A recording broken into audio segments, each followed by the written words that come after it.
Olá, meus irmãos, graça e paz da parte do nosso gracioso e tão maravilhoso Deus seja com cada um de vocês. Que bom estarmos juntos adorando e louvando a Deus nesta noite tão importante para todos nós, noite essa em que nós participamos da mesa do Senhor, da ceia do Senhor. E hoje eu quero falar sobre a importância da ceia do Senhor para a nossa vida, o seu significado, enfim, para que a gente possa entender e, sobretudo, discernir a ceia do Senhor e participar dela com muita alegria e muita satisfação, porque há um poder na ceia, há um poder de cura na ceia, há um poder de purificação e de perdão e de redenção na ceia através do sangue de Cristo. Então hoje eu quero conversar com vocês sobre a importância da ceia do Senhor, e eu quero ler apenas um verso do texto que comumente a gente lê no na carta do apóstolo Paulo, no capítulo 11, do verso 26, que diz: porque sempre que comerem deste pão e beberdes deste cálice, vocês anunciam a morte do Senhor até que ele venha. Então, todas as vezes que como igreja nos reunimos para celebrar a ceia do Senhor, para participar do pão e do vinho, nós o fazemos como um memorial daquilo que Jesus fez por nós na cruz. Nós o fazemos para lembrar todas as vezes que comedes esse pão e bebedes esse cálice, anunciais a morte. É o momento em que nós relembramos da morte de Cristo por nós, do seu sacrifício ali na cruz por nós. E nós devemos fazer, como diz o texto, até que ele volte. Até que ele volte. A ceia do Senhor, portanto, meu irmão, minha irmã, é uma cerimônia comemorativa da aliança que Deus fez com o homem através do sacrifício de seu Filho Jesus Cristo, do cálice que tomou quando na sua morte. É uma aliança de Deus com os homens. É a cerimônia, portanto, mais importante dentro do cristianismo, é a ceia do Senhor. Não somente do ponto de vista espiritual, mas também do ponto de vista físico, porque sempre somos abençoados, não só espiritualmente, mas também fisicamente, todas as vezes que ceamos ao Senhor. Por meio dela e por meio da participação da ceia do Senhor, há um fortalecimento sempre espiritual e físico da igreja, de todos aqueles que creem. Todas as vezes que participamos, há um fortalecimento espiritual, emocional, físico, de serviço cristão. Há sempre um fortalecimento da vida da igreja quando se reúne para ceiar. A sua importância, a importância da ceia do Senhor, meu irmão, minha irmã, é tão grande.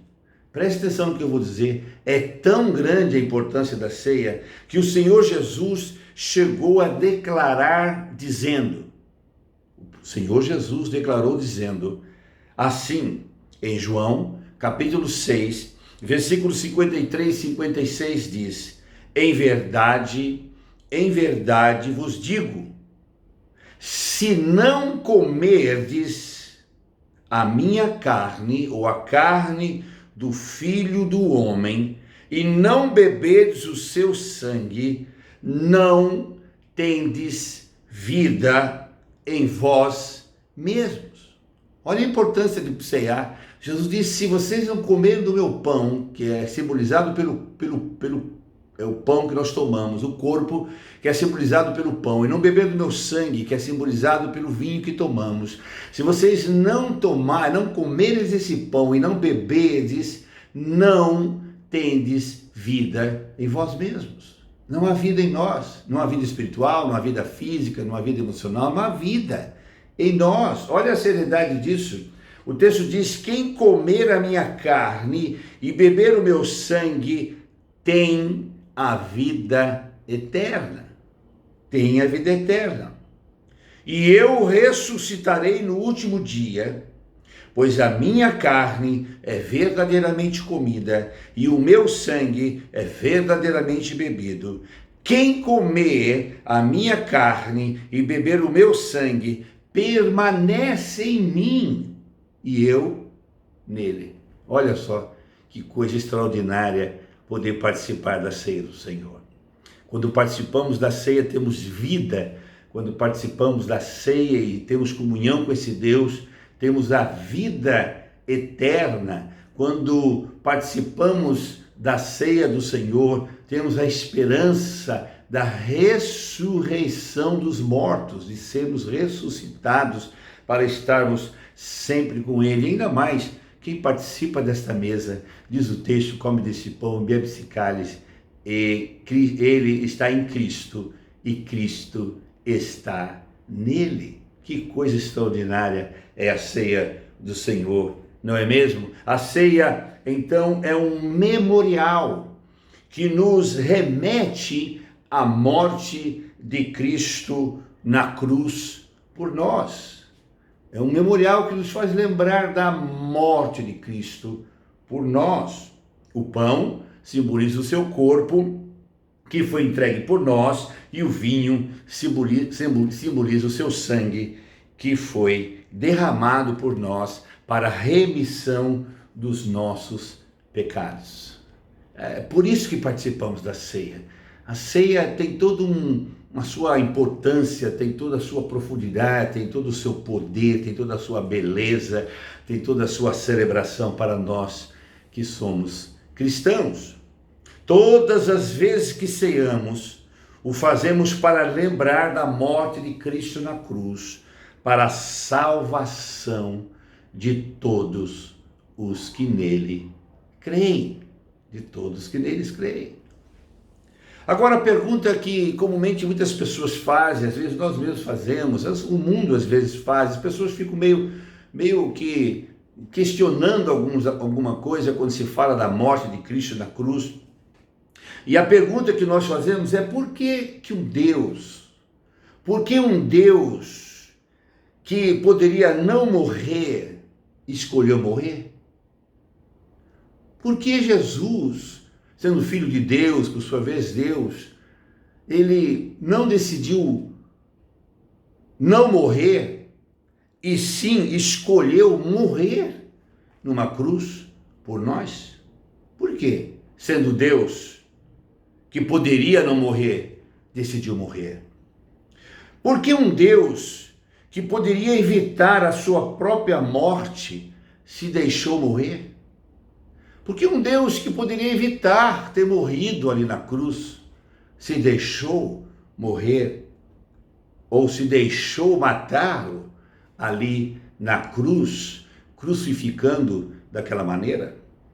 Porque um Deus que demonstrou estar no controle absoluto de tudo e de todos, permite que alguns temporariamente tomem controle sobre ele e ele obedece?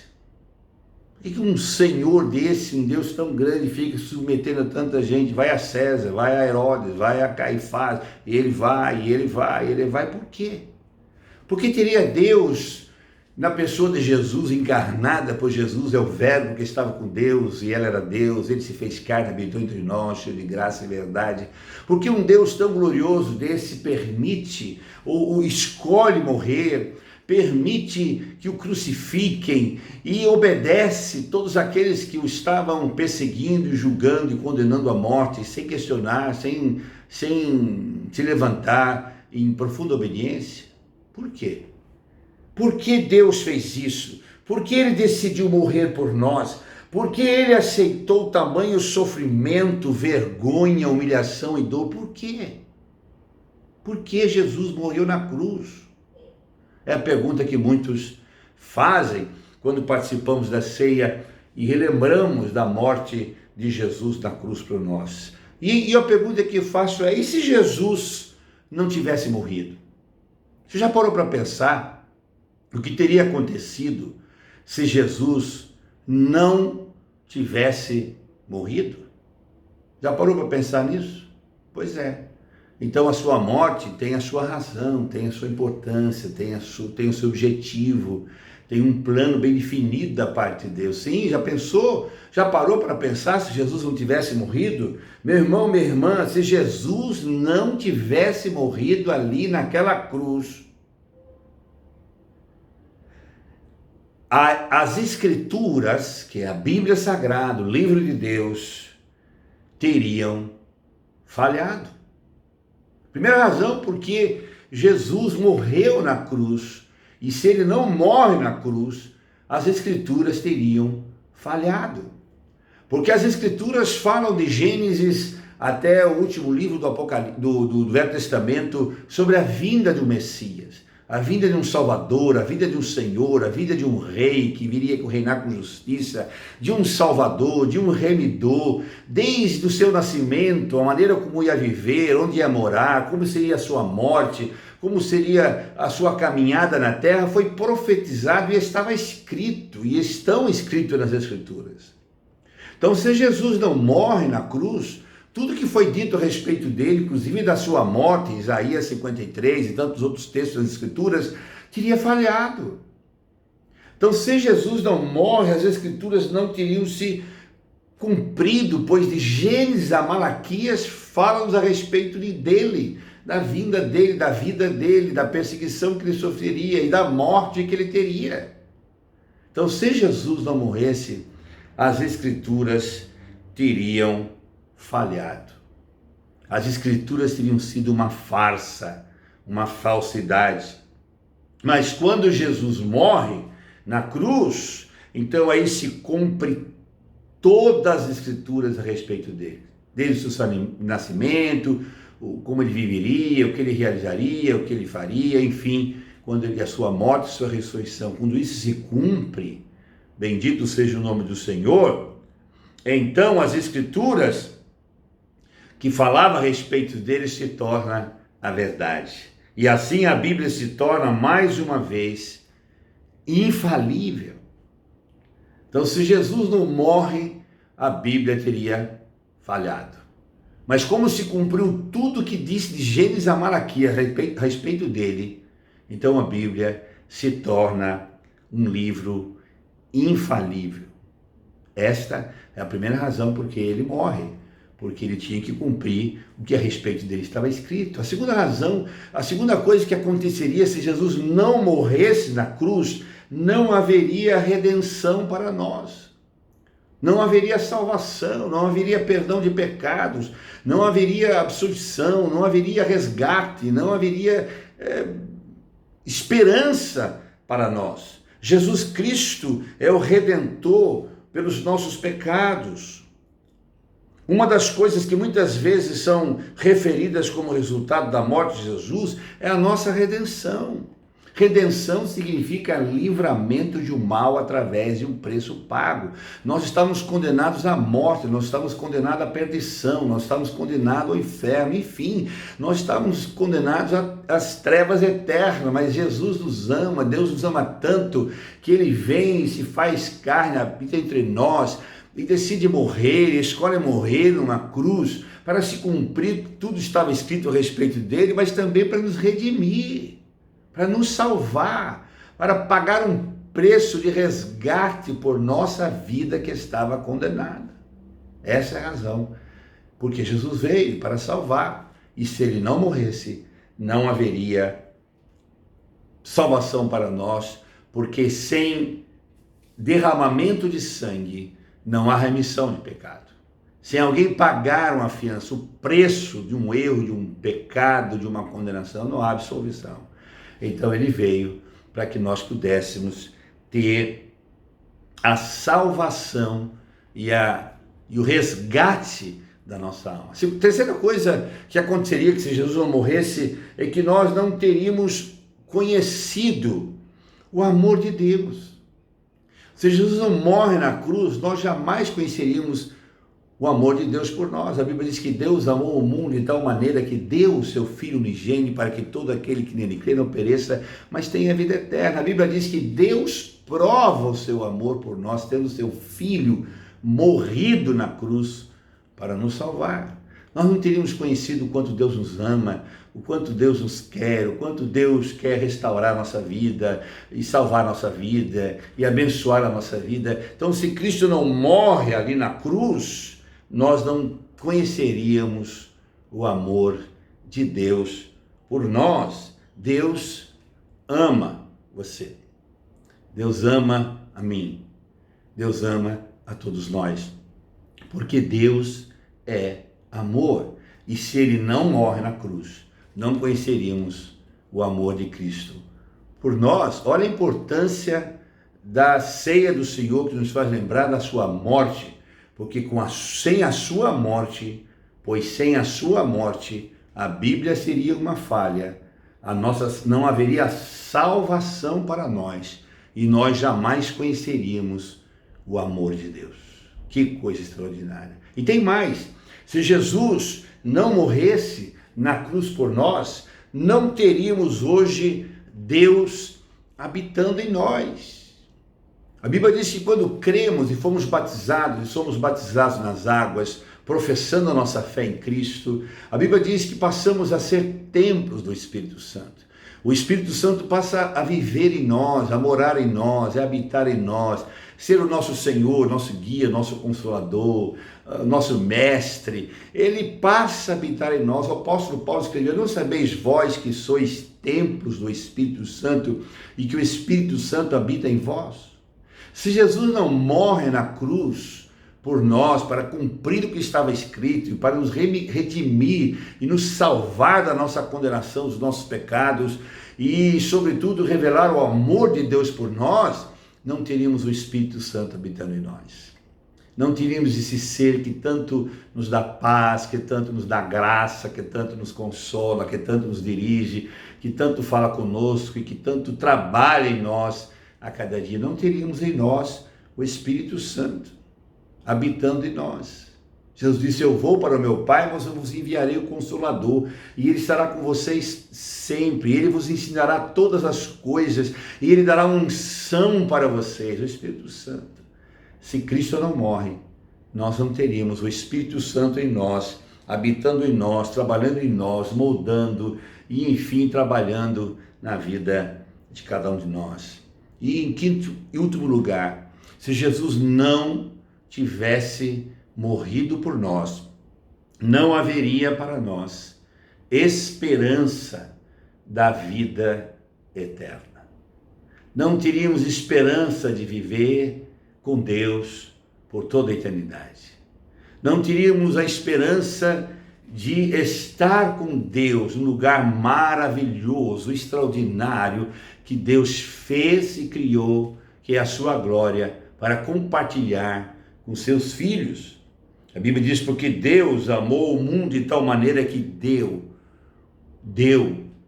para que todo aquele que nele crê não pereça, mas tenha a vida eterna. E esta vida está no seu Filho, Jesus Cristo. Quem tem um filho tem a vida, quem não tem o filho não tem a vida. Nós não teríamos esperança de vida eterna. Não saberíamos o que seria de nós depois da nossa morte física. Saiba de uma coisa, meu amigo, minha amiga, meu irmão, minha irmã: nós somos seres eternos. Nosso corpo é perecível, limitado e passageiro e vai voltar ao pó, mas o nosso espírito é eterno. Quando Deus nos criou segundo a sua imagem, a sua semelhança, Ele soprou sobre nós o fôlego de vida. Nós fomos criados à imagem e à semelhança de Deus, ou seja, somos eternos, como Deus é eterno. Então, aonde passaremos a nossa eternidade? Ou passaremos com Deus, ou sem Deus, ou passaremos na luz eterna, ou passaremos nas trevas eternas. Por isso a escolha, quem faz é eu e você, sobre qual fim queremos ter na nossa eternidade. Para onde queremos ir depois desse mundo? A escolha que fazemos é aqui. E a única maneira de você ter uma eternidade com Deus é por meio de Jesus. Entendendo a morte dele, compreendendo a morte dele, aceitando a morte dele, submetendo-se à morte dele na cruz, porque só ele salva, só Jesus Cristo salva. Só Ele perdoa os pecados. Só Ele nos justifica diante de Deus. E só Ele nos leva para o céu. Ele disse: eu sou o caminho, a verdade e a vida. Ninguém é o Pai se não for por mim. Se você quer uma vida eterna, você precisa vir a Cristo, entregar a sua vida a Cristo, o seu coração a Cristo e viver com Cristo até aquele dia. Porque Ele morreu por mim e por você. E quando Ele morre, ali na cruz, e quando celebramos, nos reunimos para celebrar a ceia do Senhor, por isso que é uma celebração, festa. Ceia é um momento de contrição, de ficar olhando para si mesmo, seus pecados, suas falhas. Já disse isso, já ensinei isso. Não, todas as vezes que vamos ceiar, ficamos olhando para nós mesmos e para os nossos pecados, nossas falhas, entristecemos a Deus, porque isso deve ser feito em memória dEle, devemos olhar para Ele, da obra redentora dEle, do sangue derramado dEle, que te perdoa de todos os pecados, do poder que a morte dEle tem para salvar você. Não fica olhando para você, olhe para Ele. Ele é o teu redentor. Olhai para o alto, porque de lá é que vem a sua redenção. A ceia é muito importante, porque anunciamos a morte do Senhor, e a morte do Senhor é importantíssima, pois se Ele não tivesse morrido, as Escrituras Sagradas teriam falhado e não haveria redenção para as nossas vidas, não teríamos conhecimentos do quanto Deus nos ama e não teríamos hoje o Espírito Santo habitando em nós e não haveria, em hipótese alguma, esperança para nós de vida eterna. A Deus, meu querido irmão, minha querida irmã, Igreja do Senhor, a Deus seja a nossa gratidão por ter nos amado tanto ao ponto de morrer por cada um de nós naquela cruz.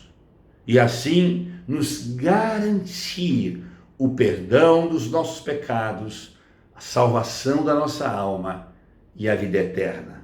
A Ele, ao nosso Deus, a quem cultuamos e adoramos nesta noite.